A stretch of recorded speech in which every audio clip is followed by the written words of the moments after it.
Assalamualaikum warahmatullahi wabarakatuh. Selamat malam dan salam sejahtera untuk semuanya. Baru saja kami dari seluruh jajaran Forum Koordinasi Pimpinan Daerah Pemprov DKI Jakarta atau Forkompimda menyelesaikan pembahasan terkait dengan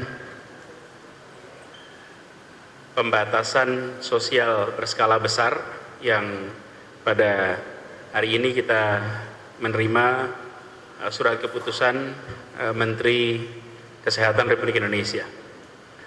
Kita semua menyadari bahwa persoalan penyebaran COVID-19 membutuhkan kerja semua pihak untuk bisa mengendalikan penyebaran ini. Karena penyebarannya dari orang ke orang. Itu sebabnya interaksi antar orang penting sekali untuk dibatasi. Malam hari ini seluruh jajaran Forkompimda ini lengkap hadir di sini, ada Bapak Pangdam Jaya, Majen TNI Eko Margiono, kemudian Pak Kapolda Metro Jaya, Irjen Polisi Nana Sujana, kemudian Pangko Armada 1 Laksamana Muda TNI Muhammad Ali, Pangko Opsau Marskal Madya TNI Khairil Lubis, Kepala Kejaksaan Tinggi DKI Jakarta Bapak Dr. Asri Agung Putra, juga bersama kita tadi hadir Kabinda DKI Jakarta Brigjen TNI Cahyono Cahya, Kasgartap 1 Jakarta Brigjen TNI Safrudin, juga dan Lantamal 3 Brigjen TNI Marinir Hermanto, dan seluruh anggota gugus tugas percepatan penanggulangan COVID-19 di DKI Jakarta. Dari pembahasan yang kita lakukan tadi, DKI Jakarta akan melaksanakan PSBB sebagaimana digariskan oleh keputusan Menteri, efektif mulai hari Jumat tanggal 10 April 2020. Secara prinsip, tadi kami sudah bahas bersama, secara prinsip selama ini DKI Jakarta sudah melaksanakan pembatasan-pembatasan itu. Mulai dari seruan untuk bekerja di rumah, menghentikan kegiatan belajar mengajar di sekolah dan mengalihkannya menjadi kegiatan belajar di rumah, kemudian menghentikan kegiatan peribadatan di rumah-rumah ibadat, mengerjakan kegiatan peribadatan di rumah. Begitu juga dengan pembatasan transportasi, semuanya sudah kita lakukan selama 3 minggu terakhir ini. Jadi bagi masyarakat Jakarta yang akan nanti kita lakukan mulai tanggal 10, utamanya adalah pada komponen penegakan, karena akan disusun peraturan yang peraturan ini memiliki kekuatan mengikat kepada warga untuk mengikuti. Jadi kita berharap pembatasan nantinya bisa ditaati, sekaligus menjadi pesan bagi semua bahwa ketaatan kita untuk membatasi pergerakan, membatasi interaksi itu akan sangat mempengaruhi kemampuan kita untuk mengendalikan virus ini. Bapak Ibu sekalian yang saya hormati, ada beberapa prinsip yang nanti akan kita tegakkan di dalam pembatasan ini. Pada intinya, kegiatan belajar akan terus seperti kemarin, tidak dilakukan di sekolah tapi dilakukan di rumah. Kemudian semua fasilitas umum tutup, baik itu fasilitas umum hiburan milik pemerintah maupun tempat hiburan milik masyarakat, taman, balai pertemuan, ruang air Petra, gedung olahraga, museum, semuanya tutup. Kemudian terkait dengan kegiatan sosial budaya juga sama, kita akan membatasi itu. Pernikahan tidak dilarang, tetapi dilakukan di kantor urusan agama. Kemudian resepsi ditiadakan. Begitu juga dengan kegiatan-kegiatan perayaan lain seperti kegiatan ritual khitan, tapi perayaannya yang ditiadakan. Jakarta adalah kota pusat kegiatan perekonomian di Indonesia. Karena itu, dalam mengatur ini, kami membagi ada 3 sektor utama. Satu adalah pemerintahan. Pemerintahan terus menjalankan fungsinya. Pemprov DKI, kepolisian maupun TNI, semua tetap berjalan seperti biasa. Yang bisa bekerja dari rumah diatur oleh atasannya untuk bekerja dari rumah. Tapi pelayanan jalan terus, karena itu tidak ada yang tutup. Kemudian untuk dunia usaha, kita akan mengatur bahwa kegiatan perkantoran dihentikan kecuali beberapa sektor. Ada 8 pengecualian. Pertama adalah sektor kesehatan. Kedua, sektor pangan, makanan, dan minuman. Ketiga adalah sektor energi. Ini seperti air, gas, listrik, pompa bensin, itu semua berfungsi seperti biasa. Kemudian sektor keempat adalah komunikasi. Di komunikasi baik jasa komunikasi sampai media komunikasi itu bisa berjalan. Kemudian yang kelima adalah sektor keuangan dan perbankan, termasuk pasar modal, itu semuanya berjalan seperti biasa. Kemudian kegiatan logistik, distribusi barang, itu berjalan seperti biasa, jadi tidak, ini dikecualikan. Lalu yang ketujuh adalah kebutuhan keseharian, retail seperti warung, toko kelontong yang memberikan kebutuhan warga itu dikecualikan. Dan yang kedelapan adalah sektor industri strategis yang ada di kawasan ibu kota. Jadi semua kegiatan yang lain akan dianjurkan untuk bekerja dari rumah, dan 8 sektor ini, sektor kesehatan misalnya, itu diizinkan untuk tetap berkegiatan, dan ini bukan saja rumah sakit atau klinik. Ini termasuk industri kesehatan, seperti misalnya usaha memproduksi sabun, usaha memproduksi disinfektan. Itu sangat relevan dengan situasi sekarang, jadi tidak berhenti.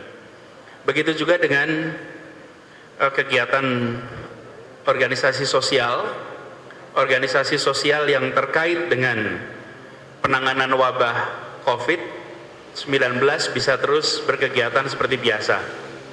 Misalnya lembaga-lembaga pengelola zakat, kemudian lembaga pengelola bantuan sosial atau NGO di bidang kesehatan dan yang terkait dengan penanganan COVID itu bisa berkegiatan.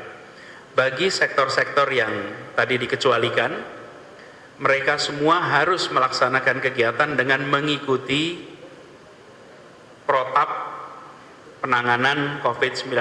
Artinya ada physical distancing, mengharuskan penggunaan masker, kemudian mengharuskan untuk ada fasilitas cuci tangan yang mudah dan melakukan cuci tangan yang rutin.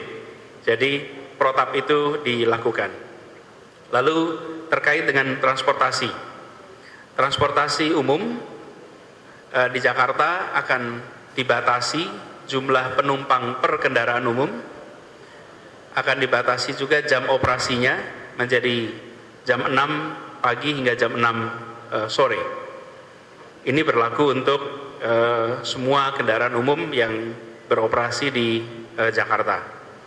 Kemudian yang terkait dengan tanggung jawab pemerintah, Pemprov DKI Jakarta, nanti bersama juga pemerintah pusat akan menyiapkan bantuan sosial kepada warga miskin dan rentan yang terdampak atas pelaksanaan PSBB ini dan yang terdampak atas kondisi perekonomian yang turun akibat wabah COVID-19. Jadi kami di Pemprov DKI bersama dengan jajaran TNI dan kepolisian, insya Allah mulai hari Kamis yang akan datang, hari lusa, akan mulai memfasilitasi distribusi sembako kepada masyarakat di kawasan-kawasan padat dan masyarakat yang memiliki kebutuhan. Jadi masyarakat miskin dan rentan miskin itu semua nanti kita akan distribusikan insya Allah mulai hari Kamis yang akan datang. Jadi dengan begitu kita berharap kebutuhan masyarakat yang miskin dan rentang miskin nanti bisa akan kita bantu. Di sisi lain kami meminta kepada seluruh masyarakat untuk mentaati ketentuan ini. Kita perlu menjaga sama-sama bahwa keselamatan seluruh warga akan sangat tergantung pada kedisiplinan kita melaksanakan pengurangan interaksi ini. Jadi penting sekali bagi semua untuk mentaati. Dan kami di Pemprov DKI dengan seluruh jajaran BUMD, khususnya yang terkait dengan kebutuhan-kebutuhan masyarakat, menyiapkan juga fasilitas lewat Pasar Jaya untuk belanja melalui jarak jauh. Dan ini sudah berjalan selama beberapa minggu di 105 pasar di seluruh Jakarta. Jadi kami berharap semua komponen masyarakat nantinya mentaati ketentuan. Yang kedua, kami akan ikut bantu bagi masyarakat miskin dan rentan miskin. Nah, peraturan sendiri insya Allah akan dikeluarkan secara resmi dalam proses finalisasi. Mudah-mudahan besok peraturannya akan keluar secara resmi, tapi garis besar isinya adalah apa yang tadi kami sampaikan, bahwa semua kegiatan dilakukan di rumah kecuali 8 sektor yang tadi disebutkan. Di 8 itu yang kami akan izinkan untuk tak berkegiatan. Ada satu catatan penting yang perlu diketahui semua, bahwa pada saat PSBB ini dilaksanakan, maka tidak diizinkan ada kerumunan di atas 5 orang di seluruh Jakarta. Kegiatan-kegiatan di luar ruangan maksimal 5 orang, di atas 5 orang tidak diizinkan. Dan kami akan mengambil tindakan tegas, jajaran Pemprov, kepolisian, dan TNI akan melakukan kegiatan penertiban dan juga memastikan bahwa seluruh ketentuan PSBB diikuti oleh seluruh masyarakat. Jadi kegiatan patroli akan ditingkatkan dan kami mengharap kepada seluruh masyarakat untuk mentaati. Ini bukan untuk kepentingan siapa-siapa, tapi ini untuk kepentingan kita semua. Kalau kita mentaati, insya Allah penyebaran virus COVID ini bisa kita kendalikan. Pemerintah, dalam hari ini Pemprov bersama dengan TNI dan polisi akan melakukan semua langkah dengan tegas. Kita tidak akan melakukan pembiaran dan kita tidak akan membiarkan kegiatan berjalan yang bila itu berpotensi terjadi penularan. Ini perlu saya garis bawahi, karena kepentingan kita semua adalah mengendalikan penyebaran COVID ini. Saya berharap seluruh komponen masyarakat memahami dengan baik dan mentaati dengan sebaik-baiknya. Demikian tadi, Bapak-Ibu sekalian, saudara sekalian, hasil pembicaraan dari gugus tugas di DKI Jakarta, dan kita berharap mulai hari Jumat masyarakat mentaati, dan kita akan mensosialisasikan 2 hari ke depan, hari Rabu dan Kamis. Kita akan sosialisasi secara masif seluruh aturannya secara detail, dan harapannya nanti hari Jumat kita sudah bisa laksanakan sama-sama. Demikian penjelasan dari kami. Terima kasih. Assalamualaikum warahmatullahi wabarakatuh. Yuk. Izin minta penjelasan lebih konkret lagi terkait dengan pembatasan transportasi itu. dijelaskan 6 pagi hingga 6 sore. Untuk kuantitasnya itu bagaimana kebijakan pembatasannya? Apakah diserahkan lagi kepada pengelolanya? Kapasitasnya turun 50%. Jadi kalau misalnya sebuah bis itu bisa diisi dengan 50 penumpang, maka tinggal 25 penumpang yang bisa berada dalam satu bis. Jadi kita tidak mengizinkan penuh, tapi cukup 50%. Jadi dibatasi jamnya dan dikurangi penumpangnya. Satu hal lagi Pak, terkait dengan ada isu terkait dengan pembatasan akses masuk bagi kendaraan yang akan masuk ke Jakarta. Terkait dengan hal ini, untuk penerapan pembatasan sosial berskala besarnya bagaimana? Jadi begini, kendaraan pribadi itu tidak ada larangan. Yang kita atur adalah kendaraan umum. Kendaraan pribadi bisa berkegiatan seperti biasa, tetapi harus ada physical distancing. Artinya kendaraan-kendaraan itu jumlah penumpang per kendaraannya supaya dibatasi. Tapi secara umum kendaraan pribadi tidak dilarang. Untuk masuk berarti masih bisa ya? Iya, iya. Oke, Pak, untuk sanksinya bagaimana nanti Pak? Untuk penerapan sanksinya, apakah harus konsultasi dulu dari pihak polisi kepada Pemprov atau bisa langsung ditegakkan oleh polisi? Bisa ditegakkan di lapangan, langsung ditegakkan di lapangan. Yuk. Bapak mau tanya kalau untuk nasib travel, ojek online dan juga taksi konvensional gimana Pak? Ya, jadi ketika ini dilakukan, maka ada batasan jumlah orang yang bisa naik di kendaraan itu. Ini nanti diatur dalam peraturannya secara detail, tapi intinya adalah akan ada pembatasan jumlah penumpang per kendaraan. Kita tadi tidak membatasi kegiatan logistik, karena kita ingin agar masyarakat kebutuhan-kebutuhannya terpenuhi. Tetapi prinsip pembatasannya kita ikuti. Itu yang kita lakukan. Berarti tidak ada pembeda signifikan ya Pak dengan yang kemarin dilakukan selama 3 minggu? Ya, dan memang Jakarta sudah melakukan PSBB selama ini. Cuman bedanya, kalau kemarin kita tidak ada peraturan yang mengikat, kalau sekarang kita bisa menegakkan aturan. Bentuk sosialisasinya boleh tahu Pak, nanti dalam 2 hari ke depan sebelum diterapkan pada hari Jumat, prosesnya akan seperti apa biar publik juga tahu untuk Ya, sekarang kan baru penjelasan garis besar. Nanti dengan adanya peraturan detailnya, Anda bisa lihat pasal-pasalnya, dan nanti kita akan siapkan juga infografis, bahan-bahan sosialisasi untuk seluruh masyarakat. Pak, terakhir Pak, PSBB ini dilakukan sampai kapan ya Pak? PSBB itu menurut ketentuan berlaku selama 14 hari, dan kemudian bisa diperpanjang kembali sesuai kebutuhan. Pak, izin mengenai pendistribusian kebutuhan bagi masyarakat miskin yang tadi sudah disampaikan, ini nanti bagaimana ya Pak pendistribusiannya sehingga tidak ada kerumunan di tengah masyarakat, khususnya di pemukiman padat gitu. Ya, nanti pendistribusian dilakukan bersama-sama dari jajaran Pemprov, jajaran kepolisian, dan jajaran TNI, dan itu akan dilakukan dengan memegang prinsip physical distancing, dilakukan sampai ke level RW. Jadi kita bisa menjaga sampai ke level RW.